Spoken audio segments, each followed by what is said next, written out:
Beauty filter একজন নারীকে তার চুল, নাক, মুখের সৌন্দর্যের আকৃতি দিচ্ছে অদ্ভুতভাবে, যেন ৯০ দশকের কোনো এক সুন্দরী নায়িকা আধুনিক রূপে। যেমন ইসলামের মতো যারা হচ্ছে ইসলামী সোকল্ড ইসলাম নিয়ে তারা হচ্ছে ধর্ম ব্যবসা করে। অন্য ভিডিওতে সেই একই নারী ফিল্টার ছাড়া কথা বলছেন। এবার বেরিয়ে এসেছে চেহারার প্রকৃত রূপ, যেন বাংলা সিনেমার কোনো এক কুৎসিত নারী চরিত্র। আপনার যে যোগ্যতাটা নাই, মানে আপনি মানুষের পকেট থেকে টাকা নিয়ে নিজেদের পকেটে তুললেন, এটা তো মেধা বলে না, এটাকে দুর্নীতি বলে। চেহারায় ফিল্টার মেখে এভাবেই দিনের পর দিন মানুষের সাথে প্রতারণা করে সম্প্রতি ধরা দিয়েছেন চীনের এক কন্টেন্ট ক্রিয়েটর। সামাজিক যোগাযোগ মাধ্যমে সরাসরি পারফর্ম করছিলেন ওই নারী।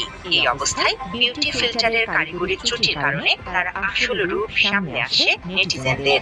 মুহূর্তে ক্ষুব্ধ হয়ে ১,৪০,০০০-এরও বেশি ব্যবহারকারী আনফলো করে ওই কন্টেন্ট